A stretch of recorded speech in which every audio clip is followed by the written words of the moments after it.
মাত্র ৪৮ ঘন্টা যেতে না যেতেই আমার কথা সত্যি হয়ে গেল। এগুলো আবারও সেই ইঙ্গিত দিচ্ছে, সেই একই পথ অবলম্বন করেছে। প্রফেসর ডক্টর মোহাম্মদ ইউনূস, সেনাপ্রধান, তিন বাহিনীর প্রধান, সেনাপ্রধান, নৌপ্রধান, বিমান বাহিনী প্রধান, স্বরাষ্ট্র উপদেষ্টা, আসলে যে বৈঠকটা হয়েছে তার মধ্যে কি কি আলোচনা হয়েছে, কি কি সিদ্ধান্ত হয়েছে এবং এর পরবর্তী রেজাল্ট কি সেটা আমরা পাবো। এই যে বগলের নিচে চুল আছে না, বগলের নিচে চুল যদি বড় হইয়া যা তাহলে কি চুলগুলা রেজার দিয়ে ফেলে দিবেন, নাকি চুলগুলা পস্তে পস্তে এক সময় হাতটা কেটে ফেলে দিবেন? কোনটা করবেন? কোনো বুকা পাগলও রেখে দিবে না, ওগুলা ফেলে দিবে যাতে করে এখানে পচন না ধরে। তাই আমরা এরকম পরীক্ষিত, এরকম সুন্দর ফুলই চাই। সেনাপ্রধান এবং প্রধান উপদেষ্টার মধ্যে জরুরি বৈঠক হয়েছে। সেই মিটিং থেকে কি কি সিদ্ধান্ত হলো, আর কারা ছিলেন, কেন এই মিটিং হলো? বাংলাদেশের জাতীয়তাবাদী দল বিএনপি এই এনসিপির পাতা ফাঁদে তারা বারবার হাবুডুবু খাচ্ছে। এদেরকে দায়িত্ব সরকার, বাংলাদেশের দায়িত্ব দেওয়া যাবে না। এরা চোর, এরা বাটপার, এরা প্রতারক, এরা দুর্বৃত্ত, এরা করাপ্টেড, এরা দেশদ্রোহী, এরা এক একটা দেশের এজেন্ট। এদেরকে দেশের দায়িত্ব দেওয়া যাবে না, কারণ এরা করতে পারে না এটা ৫৫ বছরে। তারা এখন কিভাবে করবে? এরা মোটামুটি চায় না বাংলাদেশের বন্দর কখনোই সঠিকভাবে চলুক, দেশের উন্নতি হোক। এই দৃঢ়চিত্ত এবং সাহসী ভূমিকাকে স্বাগত জানাই এবং এই ঘোষণাকে সংহতি জানিয়ে আসসালামু আলাইকুম প্রিয় দর্শক শ্রোতা, নতুন একটা ভিডিওতে জানাচ্ছি আপনাদের স্বাগতম। এইমাত্র পাওয়া তাজা এবং গরম খবর। আজকের এই ভিডিওটি কেমন হবে, কতটা গুরুত্বপূর্ণ, কতটা চাঞ্চল্যকর, ভিডিওর অংশ বিশেষ এবং শিরোনাম দেখে আপনারা ইতিমধ্যে বুঝেই গেছেন কেমন হবে আজকের এই ভিডিওটি। আমি আশা রাখবো সম্পূর্ণ ভিডিওটি দেখে যাবেন, একটু স্কিপ করবেন না। সম্পূর্ণ ভিডিওটি দেখলে অনেক কিছু জানতে পারবেন এবং বুঝতে পারবেন। সম্মানিত দর্শক শ্রোতা, আমি আর বেশি কথা বাড়াবো না, সরাসরি আপনাদের বিস্তারিত ভিডিওতে নিয়ে যাবো। তার আগে একটা রিকোয়েস্ট করবো আপনাদের কাছে, যারা এরকম ভিডিও দেখতে পছন্দ করেন এই চ্যানেলটি সাবস্ক্রাইব করে পাশে থাকা বেল আইকনটি বাজিয়ে রাখবেন। ইতিমধ্যে যারা সাবস্ক্রাইব করে দিয়েছেন তাদের জানাচ্ছি অসংখ্য ধন্যবাদ। চলুন প্রিয় দর্শক শ্রোতা, এই ভিডিওতে লাইক করে দিয়ে আমরা বিস্তারিত ভিডিওগুলো মোবাইলের স্ক্রিন থেকে ধারাবাহিকভাবে একের পর এক দেখে আসি। প্রফেসর ডক্টর মোহাম্মদ ইউনূস, সেনাপ্রধান, তিন বাহিনীর প্রধান, সেনাপ্রধান, নৌপ্রধান, বিমান বাহিনী প্রধান, ডক্টর খলিলুর রহমান, স্বরাষ্ট্র উপদেষ্টা লেফটেন্যান্ট জেনারেল অবসরপ্রাপ্ত জাহাঙ্গীর হোসেন চৌধুরী, এরকম কয়েকজন ছিলেন। কিন্তু সেখানে ছিলেন না আসিফ মাহমুদ, সজীব ভুইয়া বা মাহফুজ আলম বা অন্যান্য উপদেষ্টারা ছিলেন না। ছিলেন মাত্র কজন বললাম? তিনজন বাহিনী প্রধান, আমাদের যে নিরাপত্তা উপদেষ্টা আছেন ডক্টর খলিলুর রহমান, আইন উপদেষ্টা আছেন এবং স্বরাষ্ট্র উপদেষ্টা আছেন, সাথে আমাদের প্রধান উপদেষ্টা। একটা মিটিং হয়েছে, এটা নিয়ে অনেক জল্পনা কল্পনা হচ্ছে। আপনারা অনেকে হয়তো এতক্ষণ খবর পেয়ে গেছেন যে CNN একটা নিউজ করেছে যে ওখানে প্রধান উপদেষ্টার সাথে আমাদের সেনাপ্রধানের বেশ বাকবিতণ্ডা হয়েছে। সেনাপ্রধানের কথা হলো যে প্রধান উপদেষ্টা জনাব ডক্টর মোহাম্মদ ইউনূস করিডোর দিতে পারবে না, বা সেনাবাহিনীর সাথে তারা একটা সুসম্পর্ক রাখছেন না, এবং কেন নিরাপত্তা উপদেষ্টা হিসাবে ডক্টর খলিলুর রহমানকেই দেয়া হলো, এবং ডক্টর খলিলুর রহমান প্রধান সেনাপতি যে আছেন ডক্টর মিস্টার ওয়াকারুজ্জামান, তাকে বাদ দিয়ে কোন এক লেফটেন্যান্ট জেনারেলের সাথে মিটিং করে। বিভিন্ন বিষয়ে তুলে এসেছে এই CNN নামে নিউজ। তো CNN তো একটা নির্ভরযোগ্য প্রতিষ্ঠান, আপনারা জানেন, আমেরিকান ভিত্তিক একটি সংবাদ মাধ্যম, যেখানে কখনো মিথ্যে অপপ্রচার করা হয় না এবং কোনো অপপ্রচারে তারা বিশ্বাস করে না, তারা যারা সত্য সেটাই বলেন। তো CNN দেখতে গিয়ে যারা CNN দেখছেন তারা তো বিশ্বাস করছে এটা CNN থেকে দিয়েছে। আসলে পরবর্তীতে যদি আপনি খুব ভালো করে দেখেন তাহলে দেখবেন এটা CNN নয়, এটা CNN নিউজ 18। এটা কোন দেশের আমি জানি না, আমেরিকা থেকে করা হয়েছে কিনা, বা ইন্ডিয়া থেকে করা হয়েছে না, পাকিস্তান থেকে করা হয়েছে না, কেউ লোকালি করেছে, আমার ধারণা নেই। আমি অনেক ঘাটাঘাটি করেছি, এটা খুঁজতে গেলে অনেক সময় লাগবে, যার জন্য আমি কন্টেন্টটা বানাবার জন্য বসে গেছি, খবরটা আপনাদের দেওয়ার জন্য, যে এই সমস্ত মিথ্যে অপপ্রচার শুনে আপনারা কেউ বিচলিত হবেন না। এমন কিছু হয়নি, সাধারণ একটা বৈঠক হয়েছে, যে খবর আমরা বাংলাদেশি সংবাদ মাধ্যম থেকেই জানবো। কিন্তু এই যে CNN বা CNN 18 যে নিউজটা দিচ্ছে, টোটাল এটা ভুয়া নিউজ। এরা রংচং মাখিয়ে দেশে একটা অস্থিতিশীল পরিবেশ করবার জন্য এই ধরনের নিউজ ওরা এখন ফ্ল্যাশ করছে। আসলে যে বৈঠকটা হয়েছে তার মধ্যে কি কি আলোচনা হয়েছে, কি কি সিদ্ধান্ত হয়েছে এবং এর পরবর্তী রেজাল্ট কি সেটা আমরা পাবো বাংলাদেশের যে সরকার প্রধান আছেন বর্তমানে প্রধান উপদেষ্টা, তার প্রেস উইং থেকে। কিন্তু এর মধ্যেই এই সমস্ত খবর রটিয়ে দিয়ে জনমানুষের মধ্যে একটা উত্তেজনা বলুন, একটা ভয় ভীতি বলুন, মানে একটা বিশ্রী অবস্থা শুরু করে দিয়েছে। এই যে এই সমস্ত সংবাদ মাধ্যমগুলো, এগুলো থেকে আপনারা একটু এড়িয়ে চলবেন। আমরা জানি অনেকেই এই কথাটাও বলবেন যে এই মুহূর্তে দেশের সিচুয়েশন খুব একটা ভালো নয়, বিভিন্ন দিকে গণ্ডগোল গ্যাঞ্জাম চলছে, এনসিপির সাথে বিএনপির গঞ্জাম চলছে, বিএনপির সাথে সরকারের গ্যাঞ্জাম চলছে, ইশরাকের সাথে তার মেয়রশিপ নিয়ে একটা বিরাট ঝামেলা চলছে, বিভিন্ন জায়গায় মিছিল হচ্ছে, মিটিং হচ্ছে, কেউ কাউকে জুতো মারছে, কেউ কাউকে বোতল মারছে। এমন অবস্থায় কি এমন বিশেষ ব্যাপার ছিল যে তিন বাহিনী প্রধান এবং প্রধান উপদেষ্টা তার গুটি কয়েক উপদেষ্টাকে নিয়ে মিটিংটা করলো? জনমনে একটা প্রশ্ন থেকেই যায়। আমরা যেটা অন্যান্য খবর মাধ্যম থেকে যেটা জেনেছি সেটা হলো টোটালি আইন শৃঙ্খলা পরিস্থিতি নিয়ে জেনারেল ওয়াকারুজ্জামান এবং বাকি বাহিনীর প্রধানদের নিয়ে প্রধান উপদেষ্টা বসেছিলেন স্বরাষ্ট্র উপদেষ্টাকে নিয়ে যে কিভাবে কি করা যায়। কিন্তু সেই গল্পটাকে তারা এই করিডোর, তারপরে আপনার প্রধান উপদেষ্টার সাথে ওয়াকারুজ্জামান সাহেবের সম্পর্কের অবনতি, মানে কেন খলিলুর রহমান সাহেবকে দেওয়া হলো ওই পদে, তা নিয়ে একটা বাকবিতণ্ডা, মানে তাদের সেই নিউজ শুনলে পরে আপনার মনে হবে ওখানে শুধু হাতাহাতি নিয়ে বাকি ছিল। এটা কি সম্ভব বন্ধুরা? দেশের ওই দিক দিয়ে পরিস্থিতি যে সামরিক শাসন বা সামরিক কর্মকর্তাদের সাথে প্রধান উপদেষ্টার সম্পর্কের অবনতি হয়েছে, এগুলো নিয়ে আপনারা কোনো কিছু ভাববেন না। এই ধরনের কোনো ঘটনা হয়নি। এবং এই সিএনএন বা সিএনএন জাতীয় ভুয়া CNN 18 যে চ্যানেলটা আছে, ওর কোনো নিউজ যদি পান দেখবেন না। বন্দর ব্যবস্থাপনা আপনি জানেন, বলছিলাম যে একটা দেশের আপনার তার উন্নয়নের অন্যতম যে চালিকা শক্তির মধ্যে বন্দর অন্যতম, পৃথিবীর প্রত্যেকটা দেশেই। সেই বন্দরগুলা সিন্ডিকেট বাণিজ্য এবং অপর রাজনীতি আর অব্যবস্থাপনার শিকার হয় বাংলাদেশে। সরকার সিদ্ধান্ত নিয়েছে, এই সিদ্ধান্তগুলা দলীয় সরকারের অধীনে 20 বছর আগে হওয়া উচিত ছিল, হয় নাই। কেননা ওই যে দলীয় দুর্বৃত্তরা যারা বন্দরটাকে লুটপাট করে খাবে, এই জন্য তারা দেন নাই। এই সরকার সিদ্ধান্ত নিয়েছেন, if I was in that position, আমি যদি এই পজিশনে থাকতাম, আমি বিমানকে বেসরকারীকরণ করতাম, আমি রেলকে বেসরকারি করতাম এই মুহূর্তে, আর বন্দর খাতে করতামই আমি যদি থাকতাম। কারণ এটাই বাস্তব। আরব আমিরাতের পৃথিবী বিখ্যাত কোম্পানি ডিপি ওয়ার্ল্ড লজিস্টিক্স, আরব আমিরাতের কোম্পানি, 75টা দেশে যারা আপনার কি করে এই ব্যবসা বা বন্দর ব্যবস্থাপনায় জড়িত। শুনলে আশ্চর্য হবেন, মানে যাদের কাছে মুসলিম নাম মানে দুশ্মন, সে ইসরায়েলের মতো দেশে আপনার বন্দর ব্যবস্থাপনায় ডিপি লজিস্টিক বা ইউএই কোম্পানি জড়িত, তারা কাজ করে ইসরায়েলের বন্দরে। কল্পনা করতে পারেন আপনি, যুক্তরাষ্ট্রে বন্দরে কাজ করে আপনার মানে এই ডিপি ওয়ার্ল্ড, সেই জায়গায় বাংলাদেশে বন্দর দিয়ে দিচ্ছে ডক্টর মাহমুদ ইউনূস। কল্পনা করতে পারেন এরা কতটা রাষ্ট্রদ্রোহী, কতটা দেশদ্রোহী এই রাজনীতিবিদ এবং এই সকল সুশীল সমাজ। এই আবালদেরকে কিভাবে আপনি বুঝাবেন যে এর বিকল্প নাই বাংলাদেশের ক্যাপাসিটি বিল্ডিংয়ে, এর চেয়ে ভালো কাজ আর হতেই পারে না বন্দর ব্যবস্থাপনায় এই বিদেশি, এবং তাও ও মুসলিম কোনো দেশ নয়। যদি আমেরিকা কোনো কোম্পানিকে দিত তো তারা কি করতো আপনি কল্পনা করেন, বা ব্রিটিশ কোনো কোম্পানি বা নেদারল্যান্ডের কোনো কোম্পানিকে দিত তো তারা কি করতো। একটা কোম্পানি যেটা আমাদের মুসলিম দেশের, আমাদের ভ্রাতৃত্ববোধের দেশ এবং আমাদের সাথে যার সবচেয়ে ভালো সুসম্পর্ক আছে, সেই আরব আমিরাতের কোম্পানিকে দেওয়া হয়েছে। সেখানে তাদের যে কি ধরনের জ্বালাপুর আপনি কল্পনা করতে পারেন। আরব আমিরাতের কোম্পানি মুসলিম দেশের কোম্পানিকে দিয়েছেন তারা, সেটা নাকি বন্দর দিয়েছে ডক্টর মাহমুদ ইউনূস। এই মূর্খতা মানে মানে কি ধরনের দেশদ্রোহিতার সামিল আপনারা দেখেন। মানে এই যে দেশদ্রোহিতা এবং মূর্খতার রাজনীতি যদি বন্ধ না হয়, আমাদের দেশ কিন্তু শেষ। এদের বিরুদ্ধে আপনাদের রুখে দাঁড়াতে হবে, তার বিকল্প নাই। এরা কতটা মূর্খ, কতটা দেশদ্রোহী বলে বন্দর নাকি দিয়ে দিচ্ছে। তাহলে আরব আমিরাত, ইসরায়েল সবচেয়ে বড় শত্রু মনে করে মুসলমানদেরকে, সেই আরব আমিরাতকে তারা দিয়ে দিচ্ছে তাদের বন্দর। কল্পনা করতে পারেন আপনি। আর আমাদের দেশের আরব আমিরাত মুসলিম কোম্পানি, আমরা এবং আরব আমিরাত কিন্তু এগুলো দেখতেছে প্রতিদিন। তারা দেখতেছে তাদের বন্ধ মানে তাদের কোম্পানির বিরোধিতা আমরা প্রতিদিন কিভাবে করে যাচ্ছি। They are watching it, everyone is watching it. আমি যারা রাজনীতিবিদ আছেন, তো তারা কি চায়? তারা কি চায় এই বন্দরগুলো এভাবে রেখে দেখ, আর সিন্ডিকেট বাণিজ্য, চাঁদাবাজ, দুর্নীতি ও ব্যবস্থাপনা, ডিসফাংশনাল সিস্টেম এই বন্দরে থাকুক। বিকজ এদেরকে দায়িত্ব সরকার বাংলাদেশের দায়িত্ব দেওয়া যাবে না। এরা চুর, এরা বাটপার, এরা প্রতারক, এরা দুর্বৃত্ত, এরা করাপ্টেড, এরা দেশদ্রোহী, এরা এক একটা দেশের এজেন্ট। এদেরকে দেশের দায়িত্ব দেওয়া যাবে না। ভালো মানুষ, আমি বারবার বলছি, বিদেশে লেখাপড়া করা মানুষ হোক, সে ডুয়াল সিটিজেন, আইন পরিবর্তন করে এদেরকে সুযোগ দেওয়া হোক।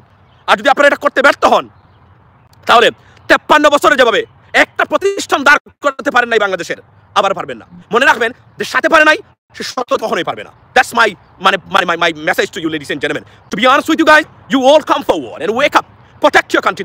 এই দুর্বৃত্তরা ডক্টর মোহাম্মদ ইউনূসকে আমি বলতাম, এখন আপনি চলে যান, দিয়ে দেন এদেরকে। দেখুন জাতিসংঘ আমেরিকা কি করে এদেরকে।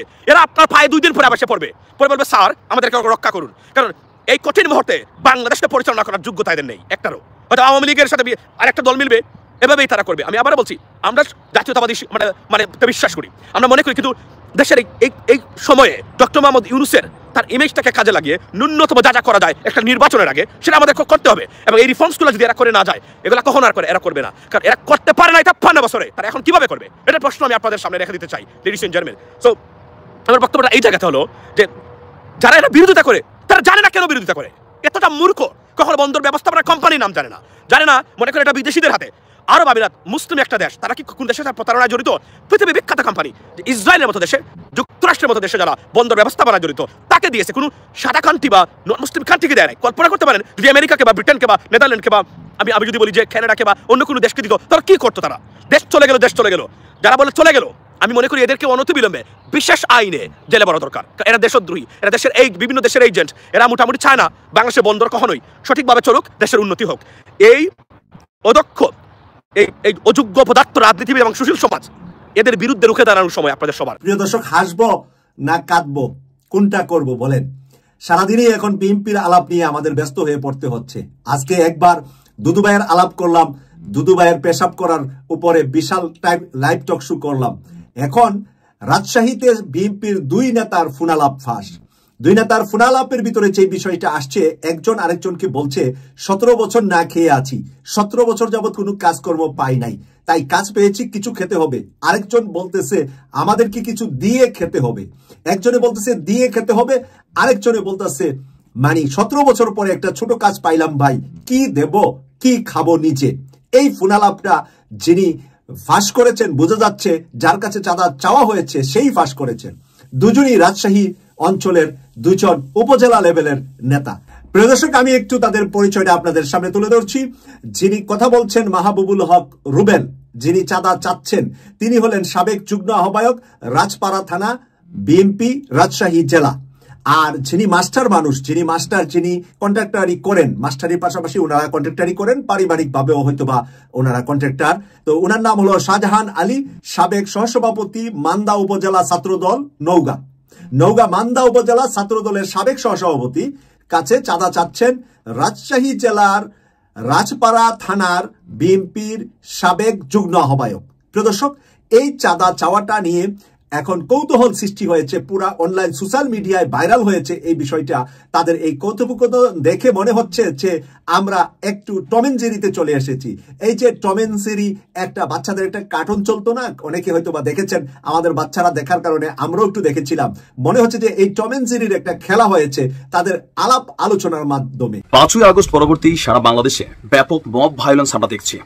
সরকার কার্যত এগুলোর পেছনে কারা জড়িত অস্তিত্ব স্বীকার না করলেও সাংবাদিকরা বেশ কয়েকজন মানুষকে চিহ্নিত করেছে যারা বিভিন্ন জায়গায় গিয়ে অর্থনৈতিক ধান্দা, নিজেদের সক্ষমতা প্রকাশ অথবা বিভিন্নভাবে তারা এই মব ভায়োলেন্স তৈরি করছে।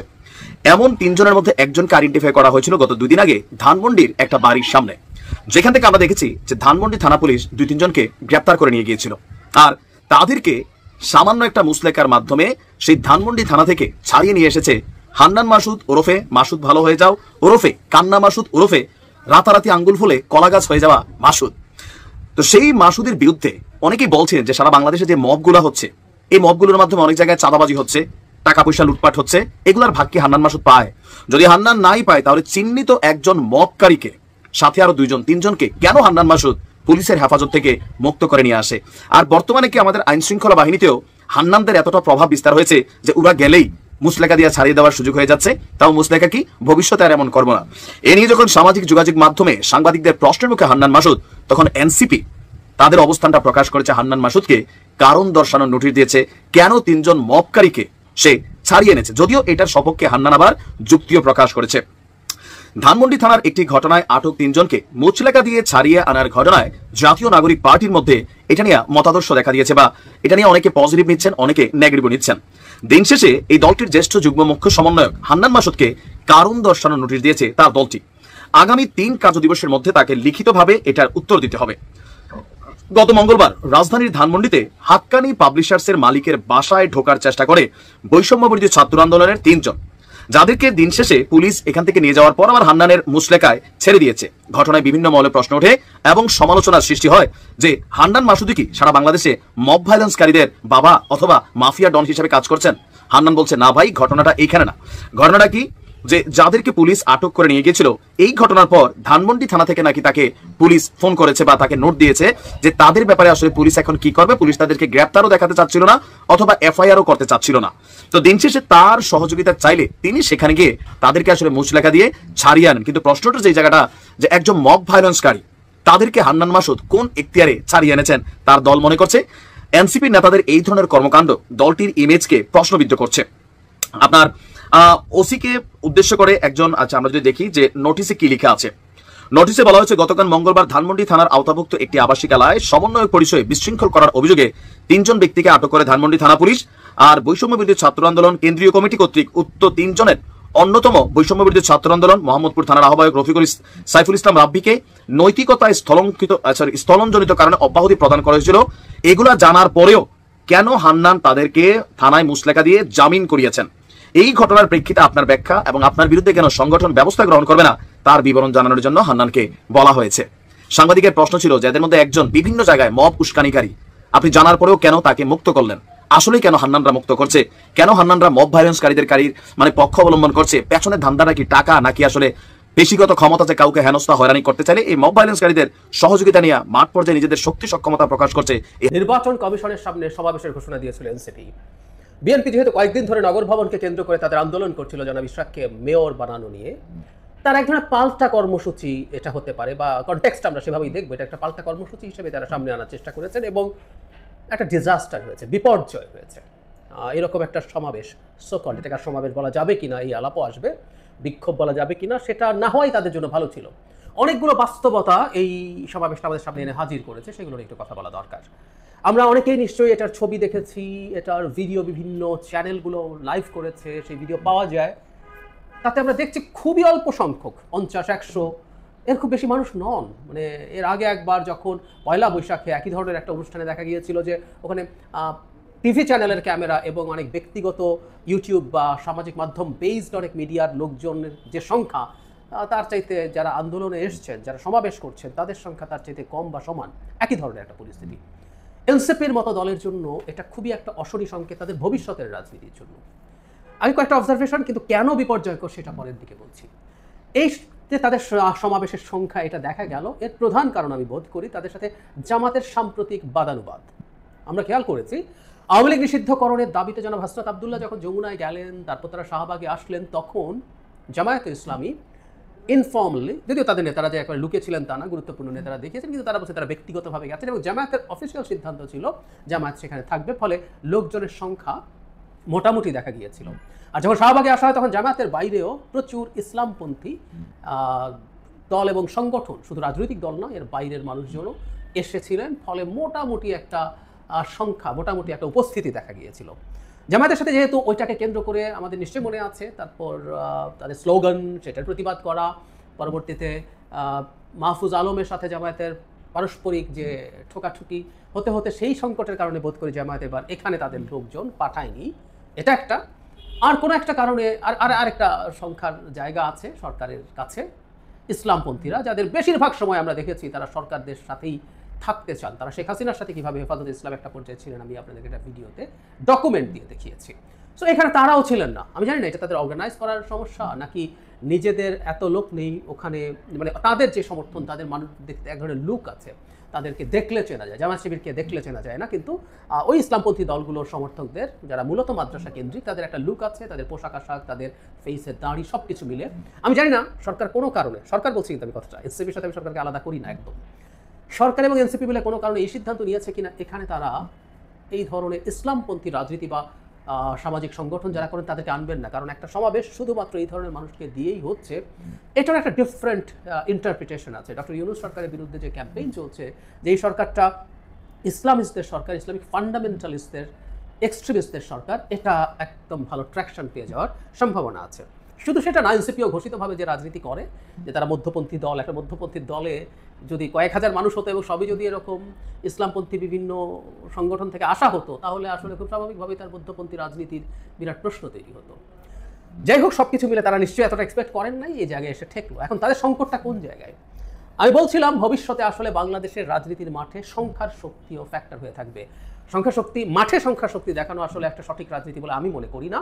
আমরা আশা করেছিলাম শেখ হাসিনার পতনের সাথে সাথে মাঠে নেমে শক্তি প্রদর্শন করার চল থেকে আমরা ধীরে ধীরে, তাড়াহুড়ো করে না হলে ধীরে ধীরে বেরিয়ে আসবো, কিন্তু সরকারের একটা অংশের ফাজলামোর কারণে ওই পরিস্থিতি রয়ে গেছে। ফলে বিএনপি মাঠে তার শক্তি দেখানোর চেষ্টা করছে। এখন সরকারের ওই অংশটাও চাইবে তাদেরও শক্তি কোনো না কোনো ফর্মে দেখানো। এখন এনসিপি যখন তার অবস্থা এইরকম নিয়ে হাজির হয় সবার সামনে, এটা তাদেরকে হতাশ করবে, জনগণকেও এনসিপির প্রতি হতাশ করবে। কারণ হলো এনসিপি দীর্ঘদিন থেকে একটা দাবি করছে, ইনফ্যাক্ট জুলাই অভ্যুত্থানের পরই, মানে শেখ হাসিনা পালিয়ে যাওয়ার পর থেকেই তাদের ডাকেই নাকি সারা দেশের লক্ষ লক্ষ মানুষ তাদের পেছনে দাঁড়িয়েছে, তারা এত কিছু তাদেরকে মাথায় রেখে এটা হয়েছে, এবং এটা করতে গিয়ে তারা বিএনপিকেও আক্রমণ করেছেন যে আপনারা 15 বছরে তো কিছুই পারেন নাই। তো তাদের যে ন্যারেটিভ, যে তাদেরকে দেখে দেশের মানুষ রাস্তায় নেমে এসেছিল, তাদের এত বড় ট্র্যাকশন আছে, এত বড় ইনফ্লুয়েন্স আছে, তো তখন স্বাভাবিকভাবে প্রশ্ন থাকবে 50 জন 100 জন মানুষ কেন তাহলে হয়? এমনকি আপনার দলেও কি এই ঢাকা শহরে কয়েকশো বা কয়েক হাজার মানুষ নেই যারা এসে দাঁড়াবে? আর সাধারণ মানুষ, তাদের ভাষ্য মতে তো হাজার হাজার সাধারণ মানুষও আসার কথা ছিল, কারণ বিএনপি দেশটাকে যেহেতু ধ্বংস করে দিচ্ছে তাদের ভাষায়, তাহলে তো তারা এটা খুব সহজেই মানুষের কাছে ট্র্যাকশন পাওয়ার কথা ছিল, পায়নি। সুতরাং তাদের যে ন্যারেটিভ সেটাও ডাহা মিথ্যা প্রমাণিত। আমরা দীর্ঘদিন থেকে বলছি তারা সামনে ছিলেন, কিন্তু ওর মধ্যে মূল শক্তি কোনোভাবেই তাদের কেউ ছিল না। এটা এখন প্রমাণিত এবং ভবিষ্যতে এটা আরও প্রমাণিত হতে থাকবে। তবে সংখ্যা শক্তি যাই হোক, তারা এখানে এসে বক্তব্য রেখেছেন এবং নির্বাচন কমিশন পুনর্গঠনের দাবি জানিয়েছেন। এটা তারা করে যাবেন এবং নির্বাচনটাকে ঝামেলায় ফেলার জন্য তাদের এটাই কৌশল হবে, এবং তারা নির্বাচনটাকে ঝামেলায় ফেলার কৌশল হিসাবেই এটা করছেন। আই রিপিট, আমি আবারও বলি, নির্বাচনকে ঝামেলায় ফেলার কৌশলের অংশ হিসেবেই তারা করছেন। তাদেরকে কেউ করাচ্ছে, একটা অংশ তারা অ্যালাইন্ড। কেন বলছি? মানে নির্বাচন কমিশন কি বাংলাদেশে ম্যাটার করে? মানে তারা আজকে এসব কথা বলেন, ছোট মানুষ, বয়সে অনেক আমাদের তুলনায়, কিন্তু কনসাসনেস তো থাকা দরকার। শেখ হাসিনার সময় আমরা কি লড়াই করেছিলাম, কি ফাইট ছিল? নির্বাচন কমিশন পুনর্গঠন করে চমৎকার নির্বাচন কমিশন দাও, এই আলাপ আমরা কেউ করিনি। আমরা বলেছি কোনো বাংলাদেশের মতো প্রেক্ষাপটে অসাধারণ নিরপেক্ষ নির্বাচন কমিশন হলেও কোনো লাভ নেই। আমরা উদাহরণ দিয়েছি, বিচারপতি রৌফ শাহাবুদ্দিনের অধীনে চমৎকার নির্বাচন করেছে, কিন্তু মাগুরা উপনির্বাচন বিএনপির সময় ভালো করতে পারেন নাই। 8 সালে এই নির্বাচনের প্রশ্ন আছে, তারপরে শামসুল হুদা কমিশন রিজনেবলি ওয়েল একটা নির্বাচন করেছে, কিন্তু নারায়ণগঞ্জে নির্বাচন করতে তাদের বিশাল ঝামেলা হয়ে গেছে, কারণ দলীয় সরকার সেটাকে ঝামেলা করতে চেয়েছিল। সো নির্বাচন কমিশন কোনো ফ্যাক্টরি না, ফ্যাক্টর আসলে সরকার।